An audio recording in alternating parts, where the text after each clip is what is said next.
when Morgan said that he put up 5, is that? He said Alicia put up 5. Alicia put up 5.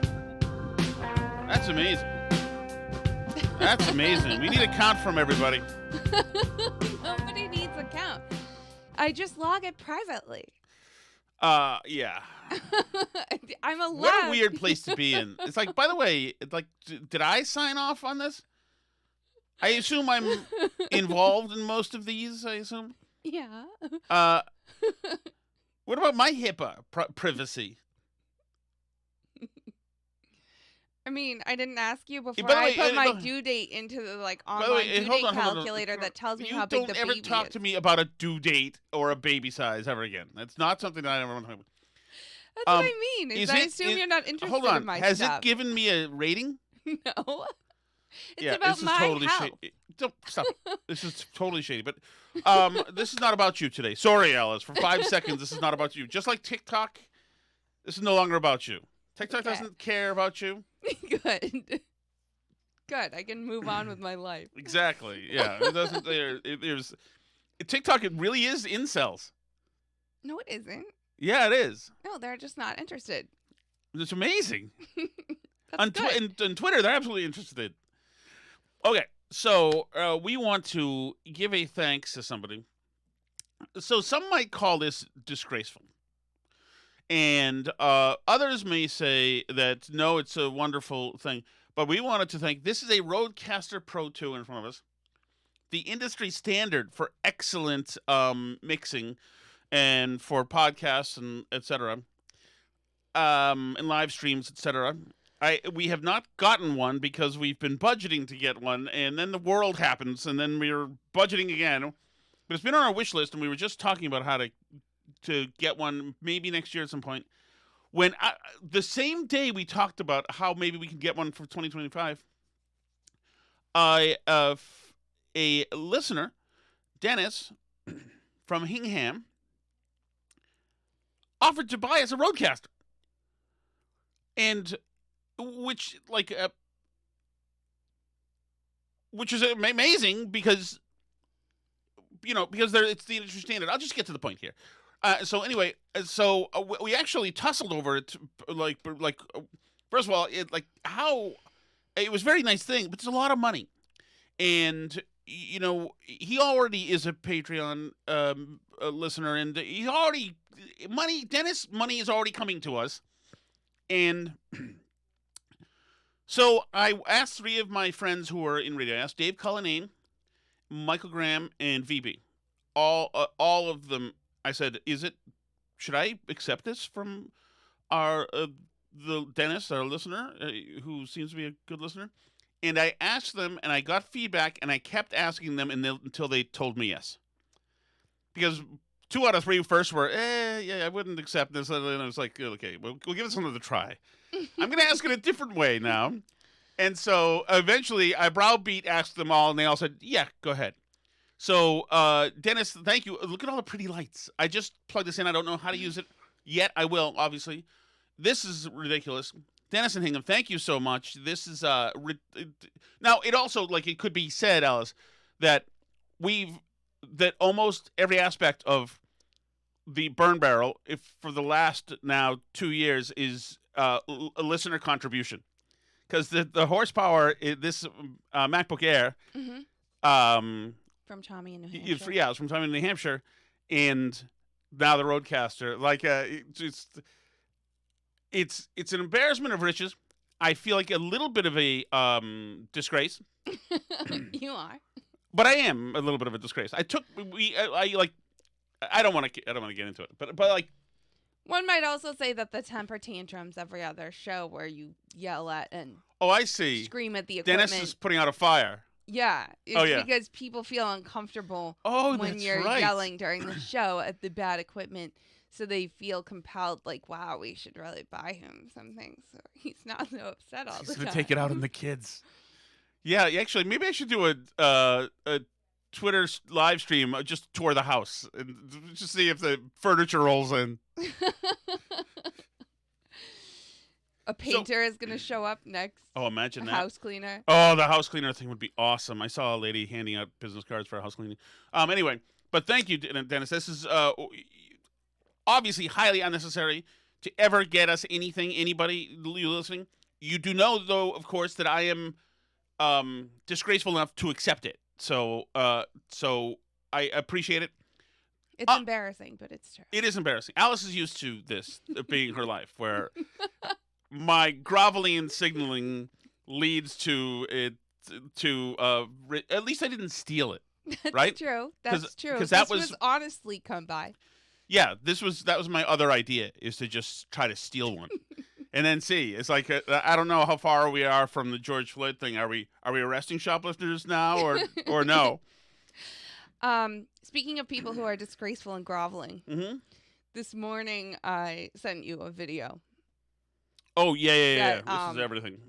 You couldn't quite believe at first. You were like, "What? Really?" And it was better than I could have imagined when I sent it to you, because a lot of times I send you stuff without really watching it. I just see that it happened and I send it for safekeeping. Yeah. By now you guys have probably seen this, or by now most of other podcasts have probably gone over it. Not all, but some. And it features Joe and Mika. And we'll start right here. This is unbelievable. This is just fantastic. Here we go. Over the past week, Joe and I have heard from so many people, from political leaders to regular citizens, deeply dismayed by several of President-elect Trump's cabinet selections, and they are scared. Last Thursday, we expressed our own concerns on this broadcast and even said we would appreciate the opportunity to speak with the president-elect himself. On Friday, we were given the opportunity to do just that. Joe and I went to Mar-a-Lago to meet personally with President-elect Trump. It was the first time we have seen him in 7 years. Now, we talked about a lot of issues, including abortion, mass deportation, threats of political retribution against political opponents, and media outlets. We talked about that a good bit. And it's going to come as no surprise to anybody who watches this show, has watched it over the past year or over the past decade, that we didn't see eye to eye on a lot of issues, and we told him so. What we did agree on was to restart communications. My father often spoke with world leaders with whom he and the United States profoundly disagreed. That's a task shared by reporters and commentators alike. We had not spoken to President Trump since March of 2020, other than a personal call Joe made to Trump on the morning after the attempt on his life in Butler, Pennsylvania. In this meeting, President Trump was cheerful, he was upbeat, he seemed interested in finding common ground with Democrats on some of the most divisive issues. And for those asking why we would go speak to the president-elect during such fraught times, especially between us, I guess I would ask back, why wouldn't we? Well, I mean, do you have a quick answer for that, Alice? Because supposedly you work for a news organization? No. Well, why wouldn't we? Well, because he's Hitler. Oh, well, yeah, he's literally Hitler, and you've been talking about him like this on your show for years now. But this is, this is the historic normalizing of relations between MSNBC and Mar-a-Lago. Diplomatic ties are being formed here in a world in which we thought such a thing wasn't possible because they were part of the resistance. Well, it's absolutely remarkable, and I assume some of the people they heard from were their bosses at MSNBC. Well, we'll get to that. Let's go through the rest of this. 5 years of political warfare has deeply divided Washington and the country. We have been as clear as we know how in expressing our deep concerns about President Trump's actions and words in the coarsening of public debate. But for nearly 80 million Americans, election denialism, public trials, and January 6th were not as important as the issues that moved them to send Donald Trump back to the White House with their vote. Joe and I realized it's time to do something different, and that starts with not only talking about Donald Trump, but also talking with him. Do we need the second cut, or do you think it's worth it? No. I think it is, but we can talk about this a little first, because I think that, obviously there's been much discussion about MSNBC's ratings post-election, which is they have in demo, which is whatever it is, like 25 to 54 or whatever the demo is supposed to be, that is the target demo. They have like literally tens of thousands of people listening. Watching, yeah. They have it's lost... like, on MSNBC the weekends, it's like 15,000 people in demo watch MSNBC. Yes, and MSNBC has lost around 80% of its audience. CNN's right there with it. And this is really fascinating. So what we have here is either management came to them or they just said, we're about to get whacked here. Because they're trying to sell they all MSNBC. make millions of dollars. Yes. All these people. Like, how do you justify these salaries? CNN, the same thing, is whacking people. There's not enough people to sell. So just listening to commentary earlier, they're saying that the MSNBC gets all its money. It's $200 million in profits, whatever, from carriage fees. Right. But if not enough people are going to check it out, then it's going to pass Newsmax on the way down. Right. And the carriage fees thing, like... This is becoming a bigger and bigger problem. You can't be dependent upon that as a news organization in the long term because the carriage fees rely upon people paying for cable packages, which at the end of the day, which is not happening. So, I mean, these news orgs are in a lot of trouble. Did you see AP is cutting a bunch of jobs too? Yeah, that's good. They suck. I know, but they do. But like, the other thing is this: is that they're now, for the first time, the marketplace is the program director of the station. And the marketplace is saying, switch the genre of what you do. You are going from disco to never disco again.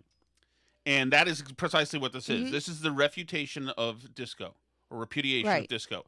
And it's changed. People don't want to hear the twang, the crybaby wah-wah guitar. They don't want to hear the funky bass. They don't want the leisure suits anymore. And all these media people like Joe and Mika are out here in leisure suits, but it's 1982 now, and they look like jackasses, like Mr. Furley from Three's Company. And they've got to change, and they know they have to change. They've lost so much market share. The fact that they went down to Mar-a-Lago is, God, Trump must have freaking breathed that in. Oh, my goodness, he must have freaking loved it. And I think part of the problem is, and this we've seen this with Blue Sky, or as the commentary people call it, Blueski. We've seen this with Blue Sky. People just leaving Twitter. What happened is this. Is that I believe that Democrats and progressives knew for a fact that Kamala was going to win. Right. Because they listened to their own side and their own silo, and they talked about Brat and her cool shoes and how Tim was folksy, and, you know, and they got into it. They lived and breathed it, and they knew it. They knew it so much that they already started the dunk on the Republicans party and chants weeks ago. They knew, they were so sure, and it was all bleep you. It is happening. Sorry. I had a couple of callers who were saying she's winning. It's over. And you and your Nazi people, and I have not heard from the callers. I think what happened is that they are so concussed and so traumatized from this election and how resounding it is that I think a lot of these people on the left, they got right off Twitter because they had a big Twitter party planned so that they would dunk on all the Nazis and all the Trump fascists, is that they've escaped just out of the game. I think a lot of them are out of the politics game. I think that they're off it now. The reality got turned upside down. They've got nothing to root for now. They've got no good guy, no hero. They've got no symbol. It's Trump has won the country. He is allowed in polite society now. Trump signs, Trump bumper stickers. People, mainstream people like Trump. The most popular people, a lot of them like Trump. People with diminishing audiences, like Hollywood stars, have no influence. I think that people are mad and angry at MSNBC hosts for misleading them. I think they're angry that their effort fell short.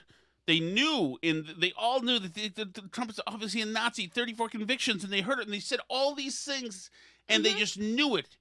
And when you're never getting any of the other side, and you never get nicked up at all, in debate or at all, and you just know it. Yeah, you only hear from, Joe and Mika and John Meacham and who's the other guy, Barnacle, who's on there. Mike Barnacle. And Joy Reid and Rachel Maddow. And it's undergirded by austere historian Michael Beschloss, who, it gives me no pleasure to tell you that we haven't seen a crisis like this since the Sudetenland in 1939, to be honest. And all of these credentialed, the smartest people. Right. This is a repudiation of all of that. We talked last night about of the Fauci horse bleep. You put somebody who wrote a kill shot book about Fauci, RFK Jr. in the cabinet. It's like everybody who is programmed to destroy in their own way is in Trump's universe. And they're destroying this establishment BS that for the last 4 years they foisted on Americans. Overconfident. They were bad sports about it. They were arrogant. They looked down their nose at Americans. And this was the biggest, most giant that they could possibly come to. And I think that these audiences, MSNBC, I think is done.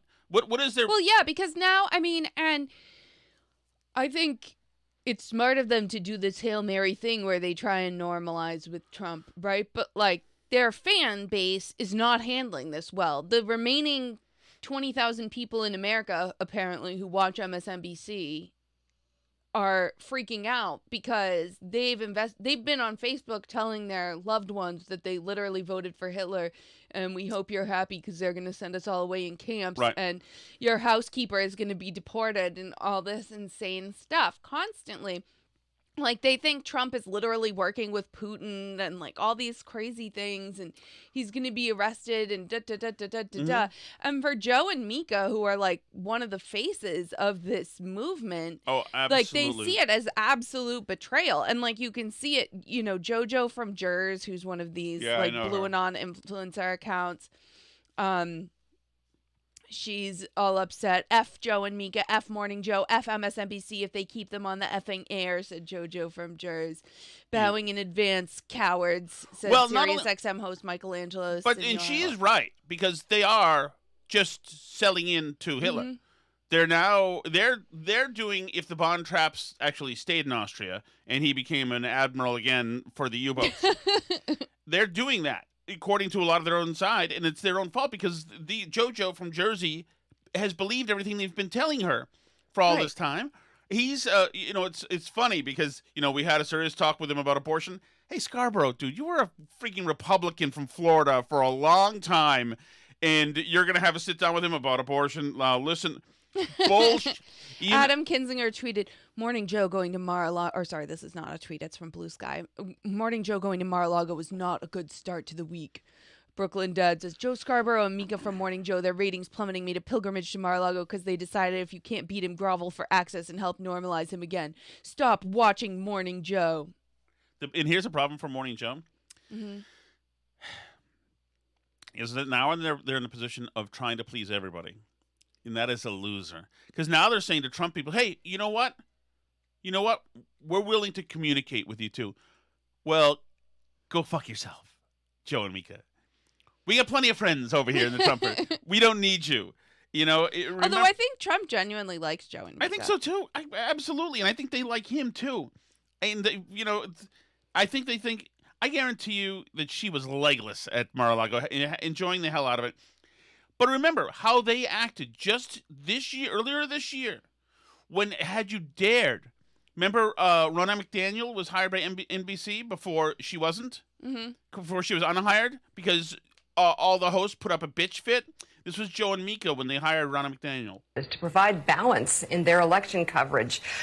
But it should be conservative Republicans, not a person who used her position of power to be an anti-democracy election denier, and we hope NBC will reconsider its decision. It goes without saying that she will not be a guest on Morning Joe in her capacity as a paid contributor. Here's why. Welcome our next guest, Ronna McDaniel. She will now. It is, the about face is, you should at least, and Joe should know this. I don't expect Mika to know. He should know that if you're gonna eat shit, just eat shit. Sometimes it's got to be a public thing, and just do it. And that's what he's doing. And I mean, he's not doing it actually. He's trying to not avoid it, but everybody knows it. And I do think that it is part of this whole thing where the audience is just gone. Woke people in fever dreams, and this is probably either it's because of more SSRIs, the dosages are up, or because they've broken the fever, or because they're jilted now. Right. And they just want to not watch the process ever again. But I turned to you this morning as we were watching this video in the car, and I said, like, how are our friends who are feverishly posting on Facebook right now about the being sent to camps? Like, how are they going to take this? That Joe and Mika has abandoned them. Are apostates now. Like, I mean, because the more... And I almost feel like it is like the COVID thing where there are just some people that are dead enders that are going to continue down this road, and they're going to see everybody as it's just betrayal after betrayal after betrayal. And, you know, Joe and Mika anticipated some of this. If you play their second clip, Joe does get to say that they're not giving up. They're still part of the resistance, actually, even though they went to Mar-a-Lago. As somebody close to Donald Trump told me this past weekend, this is a president who's not seeking re-election, so maybe, just maybe, now could be the time for both parties to get to work. And I know, given the jarring headlines that we read every day, that may seem like a stretch, but think about this. Of the 150 million votes cast, Donald Trump got 50%.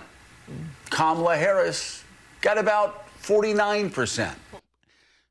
By the way, the first point he makes, that Donald Trump's not seeking re-election, so maybe we can take down the... Doesn't really make any sense. If anything, if he's a tyrant, he is free now. He is...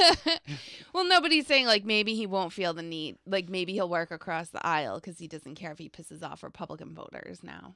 Well, maybe, but he's also got a vice president. He also tried to work across the aisle in his first term. And by the way, they could have been a very different first term if the left just acted normal, bottled up the hysteria, and Pelosi and who was majority? It was McConnell, but Pelosi just charmed him because you know she can. Mm-hmm. You don't think that he wanted to put through a huge infrastructure bill? Of course he did. Worth trillions of dollars? Absolutely. So I don't know. Seems to make sense for leaders of both parties to seek common ground, if it's possible at all. And I will tell you, a lot of Democratic leaders we've talked to this past week, since the election, have told Mika and me it's time for a new approach. And when I say top Democrats, I mean top Democrats. They said, we're open, and this was before we talked to Donald Trump. They said, listen, we're open to working with the incoming president if the incoming president is open to working with us. Yeah, the question is, though, how do we get there? Hyperbole and personal attacks will not work. My hair on fire. We've tried all the hyperbole and personal attacks. It hasn't worked so far. I like that admission. Yeah. We've exaggerated everything. We tried calling him Hitler. He didn't go away, so... The courts played along and busted him for 34 felonies. They played along. The judge played along.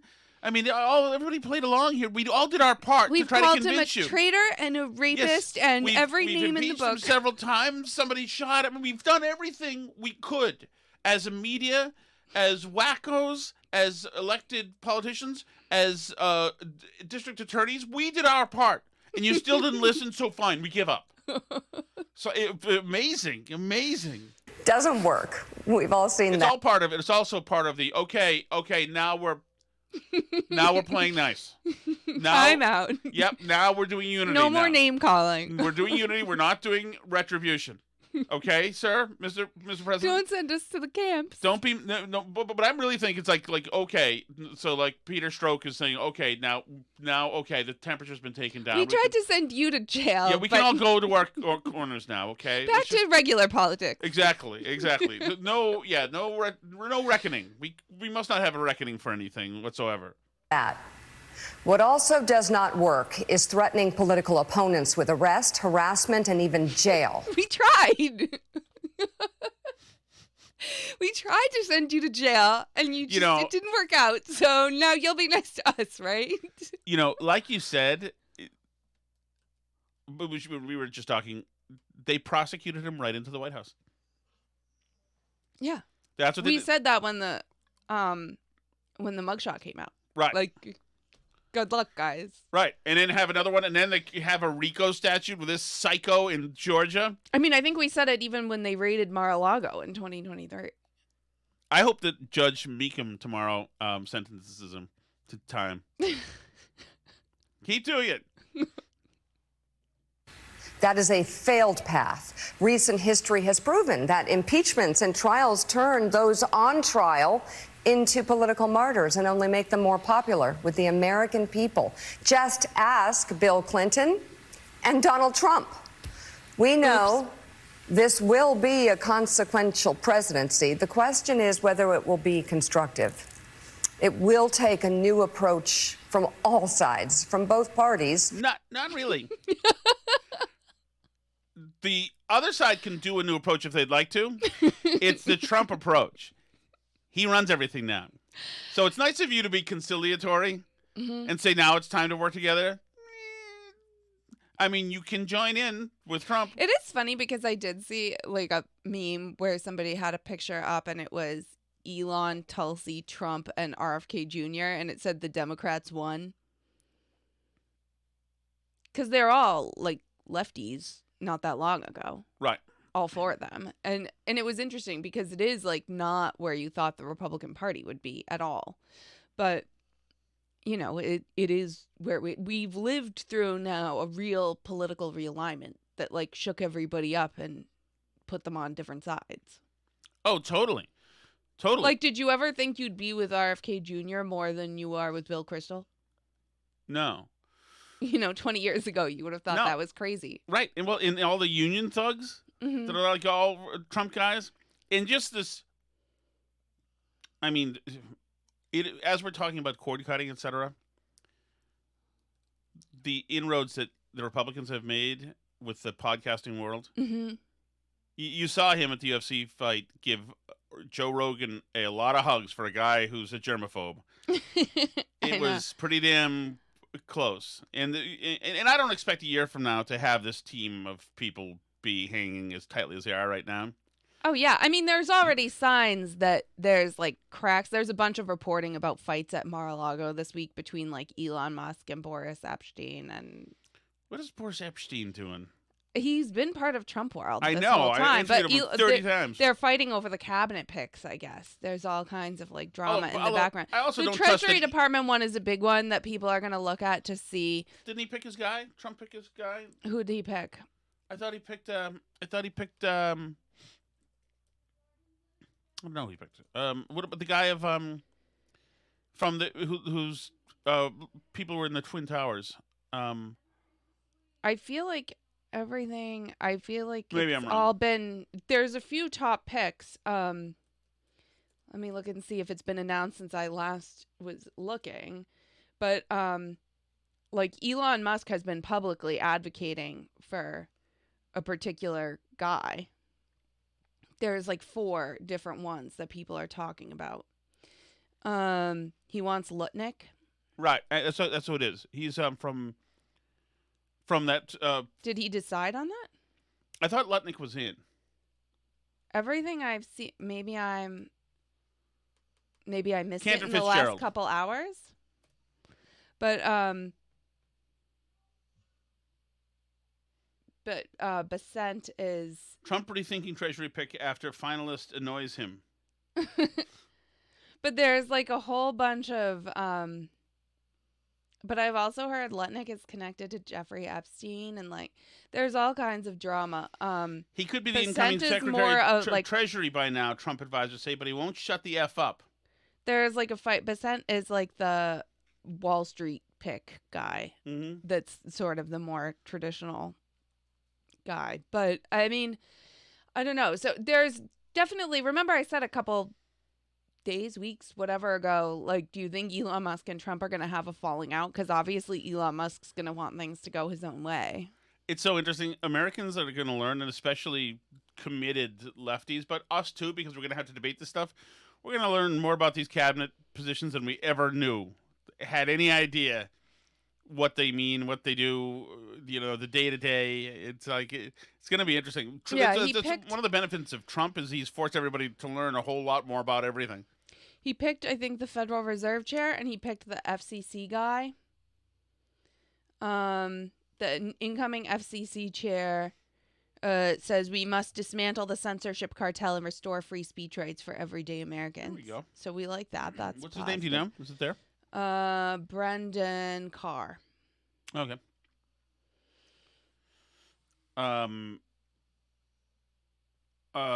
Yeah. So yeah, we'll see. We'll see. I don't know a lot of these people, but it's an interesting time, and that is an interesting little point here. Alice, can I bring something else up, or do you want to stick with this? Yes. Or is it almost time to go? I don't even know. Or I guess we could stick with it. Is it too, the gender pay gap stuff? Is that too disjointed? I feel like that's too big a topic. Okay. So let's enjoy some of the infighting here from Sonny Hostin, who's going after Joe and Mika. Look, the bottom line is that America needs a free press that is willing to speak truth to power. By the way, had you heard that before? Truth to power? Yeah.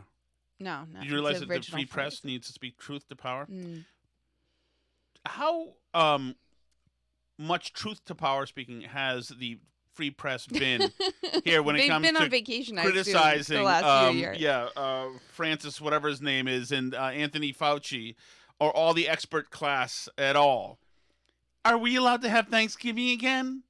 Well, we could go to a degree of normalcy. Okay. By the way, I saw there's a news story that there's a new strain of Mpox out that we're not allowed to call monkeypox. Right now, more than ever. And I would be walking out of the room if people around me clapped for Truth to Power line. I think that we have to be very clear-eyed when we think... Fucking clear-eyed. Can you imagine these people? ...about the president-elect and cover the president-elect. And I don't think you need to sit down for 90 minutes at Mar-a-Lago and kiss his ring to be able to speak truth and to be able to cover a story. So maybe they're not journalists in the true sense. Maybe they're saying that they're opinion journalists. But we have to remember that Trump is the guy. Well, hold on. Before she gets to it. Wouldn't a journalist sit down with Trump for 90 minutes? You would think so. Right. Plus, haven't they always been opinion people? Right, they have. But she's saying, I don't know if they're real journalists. But yeah, the thing is that you don't wall off. If you're a journalist, you don't wall off somebody who you've got an ideological problem with. But that's what they think. Journalism is supposed to be an ideological project. They believe that on the left. Right. She believes that you're not supposed to accept the idea of President Trump. Right. Who ushered in the era of fake news. He is the guy who ushered in alternative facts. So it's very interesting because the fake news ushered in Donald Trump. Right. That's what happened. The fake news, what she's been part of, he just called it out. They act like they were all upstanding citizens and like they were all totally honest and trustworthy and perfect. And then Donald Trump and everybody trusted the news. Everybody believed every word they said and hung on their every turn of phrase until Donald Trump showed up on the scene and was like, yeah, they're all lying. And everyone was like, whoa, really? Yeah, no. and also it's like when it was just them making the news, they were fine with it. When other news outlets and podcasts, etc., started breaking news, then they became fake news. Because it's not our news. No, this is not what we know. You didn't call Trump a liar in the headline or the subheadline of this news story, so if that's you've got to be fake newsing it. Like, please. He is the guy who attacked 3 black female journalists. He's the guy that revoked Jim Acosta's press credentials for asking him a question. Didn't happen. And so I think that this president-elect I hate to say it, would like nothing more than to have only... Jim Acosta was kicked out for not handing the microphone over. To a woman, I believe. Exactly. Speaking of attacking women. Exactly. Attacked 3 reporters. You know, yeah, Trump doesn't discriminate on what the color of the reporter that he attacks. He's happy to attack every single reporter. Do they mean the black journalist thing that he went to? I don't even know. Probably not. He probably yelled at April Ryan or something. Fox News cover him, would like nothing more than a state-sponsored media. And I don't think he can... Imagine that. Having a state-sponsored media. Imagine that, like a public radio syndication that was sponsored literally by the state that carried water for every Democrat. Mm-hmm. These fucking people. She's so stupid. I'm so sorry. We'll have to get to the pay disparity thing tomorrow, but this is why. Because you've got 5 chicks here with a combined IQ of 17. And I'm sorry, they are. They're so freaking stupid. There's no time ever, except if there's a good guest, ever, where you've left watching The View with more knowledge. It's true. These are dumb people dumbing for hours. And I hope that the company is losing money. They should lose money. I hope they get fired. I will rejoice in that. Yeah, so whatever. It is what it is, Alice. You know what? Thanks to Dennis, my troubles are gone. Yeah. So, yes. It's a Look bold at this baby. new era. Look at this gorgeous thing. This is like the freaking Enterprise. I'm Spock now, Alice. It's very exciting. All right. Should we do the chat? I guess so. Just an update from Pennsylvania. The Pennsylvania Supreme Court has ruled once again that they need to stop counting ballots. Josh Shapiro still has not done anything. You got to keep Bob Casey has still not conceded. It's getting kind of embarrassing, like for people who claim that they're not big election cheaters, like to be doing democracy is not embarrassing. Hey, any of you guys who use a Rodecaster, I have a question for you. Should I use this as my mixer when I'm on the air, like with attached to the Comrex? I don't know why you wouldn't. Is there a reason why not? I don't know. I just don't know. Instead of this, I mean, it could be your one-stop shop. Check one. Sorry. Okay, let's do the chat, shall we? Yes. Sing that song, Alice. My name is Karen. My hair is shiny. My teeth are perfect. My skirt is tiny. My name is Karen. I may not be smart. That's it. Nice. Sorry, we're all mean girls all the time in our house right now. I'm tweeting Alice. My name is Regina George. Right? Yes. Yes. Did you like Mean Girls? I thought it was great. Oh, yeah. We always saw our friends there. Sally's teacher. Mm-hmm. Former teacher. Okay, here we go. Where do I keep the chat? Where are you? Come on, chat. Where are you? Not really, Pepper. Pepper is looking. Where's your chat? Okay, let me hit this thing. Don't make me log in. Here we go. There we go. Alice, I know ahead of time your answer is going to be, if you don't like it, don't listen, which is totally fair.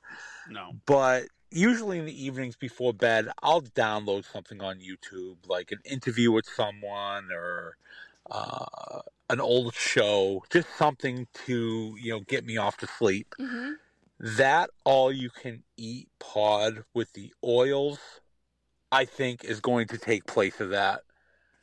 Wow. It was a little boring. You guys have to admit it. It wasn't your best. Wow. Please go back to talking about junk food and good stuff. The stuff about oils, Madrone. I don't know. It's been a super popular episode, Steve. So listen, you it prickly has been. I'm lady. not prickly. I'm just letting friend. him know that this was a really popular episode. I'm on Team Steve with this. It was a very it was a very educational lecture. Okay. It was definitely from. Oh, she's pissed off. Oh no. I'm not pissed yes, off. Yes, you are. Oh my goodness. I'm not pissed off. A lot of people seem to disagree with Steve. That's all. Mm-hmm. Hey, Alice. Hey, Tom. Hey, Rudy. Keep exposing the food poisoning going on in this country. It's a pretty important topic. Had a great call right there today. First call in a couple weeks. I just want to make the audience aware that one of our members is running for the 2024 Mini Fan of the Year award. Really? None other than Tim in Canton. My Twitter feed keeps coming across. Here we go. Mini fans posting Tim from Canton as the fan of the year. We all got to back this candidate. Tim from Canton. Have a great night. Thank you, Rudy. I appreciate it. I'm not going for Tim in Canton. I obviously I love him. He's great. I'm sure he's won it before. You got to give it to Be a Man guy this year. He has been a true supporter.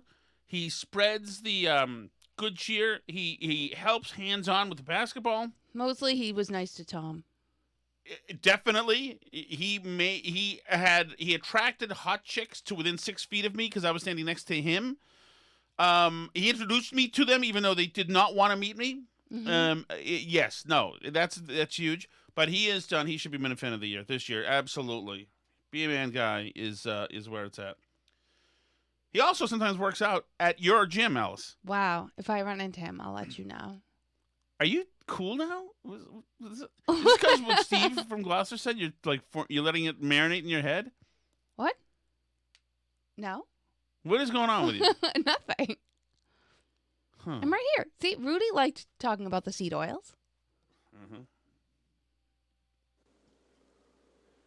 Hey guys, this one's for Alice. Hey. I guess on the question is on the Big O scorecard. Uh-huh. Do you keep track of the ones you have when Tom is there versus the ones you have when Tom's not? Fair question. Just wondering. Great topic, guys. Bye. Alice? Well, it's like a choice when I log because it's like a cycle tracking app. So if we are intimate together, I log that. Okay. And that's like one of the options on that I logged that we were intimate. It's like, did you use protection? Did you have Why does it need to know? Is this going to be a forensic in case I get one past the goalie? It's going to say, okay, we can trace this back to this date. Yeah. That's odd. And so, it's not odd. It's good information for me to keep track of for my health. Why does it need to know if you're having an orgasm? Maybe I'm more fertile when that happens or something. Do you log the ones that you fake? Wow. No. Wow. Don't love this answer. Amazing. So you don't log the ones. I guess we got our answer. Okay. I log the truth because. How many do you fake? Actually, are any of them real? Yes, the one you saw me log the other day. Okay, so at least one. I was just logging, and you looked over my shoulder. Is there a choice for a fake one? No, that's not one of the choices. Habibis. Hey. Tom thought it was hilarious yesterday to mention, allege that my friend Alice logs her O's on her Lady Health tracking app. Ho, ho, ho, that's so funny. I'm going to walk right through this door that Tom left open. And I dare say, much like a pricey restaurant or a luxury good, if the prices are there or you have to ask how much it costs, you can't afford it. Wait, okay. Now, was I hit by that? I'm not sure I understood it either. Let's listen to the price is there. Okay, hold on. Or you have to ask how much it costs, you can't afford it. And I dare say that if the O's are such that they can be counted, that the lady does not lose count. that they can be tracked, that there's room for improvement. Oh, I was hit there. I suggest that if the pinball machine doesn't hit tilt, for the Gen Xers and Boomers out there, if that machine doesn't go tilt and it's still counting up the score, there's room for improvement. Oh. Love you, bye. Oh, that's vicious. Wow. That's vicious. So this is what I knew this would happen. You know what you've done now? You've put the onus on me. So now I have to be good. You didn't even need to know that I was doing it. You just were spying on what I was doing. Well, because nobody would ever do that. Nobody would ever do that. That's bizarre, Alice. Great. We get a Amazon Prime, the pills. Let's go. I don't want to. You have like 2 bottles of them around here somewhere. You just lost them. I don't want to upset your freaking app, Alice. Nothing's wrong by swinging and missing ever. Jesus. Talk about it. Freaking AI is judging my. What a world. Why don't you keep it to yourself, okay? I was keeping it to myself. You Hi, came Siri, over. I just had another orgasm. Thank you so much for listening, everybody. That information is sitting in some dirtbag in Ukraine's hands right now, and he has got all the racy pictures of you I've put up, and Anyway. Thanks for airing out my private life, Tom. What do you mean? That's my private life that you're launching into the internet. Can you imagine that? Like, who else? That's really like kind of really intimate information that only I and 83 million other people have now. You don't seem super concerned about the privacy of the situation. Well, because I happened to get a goal that day. Thank you for listening, everybody. Have a great night. Thank you, Dennis.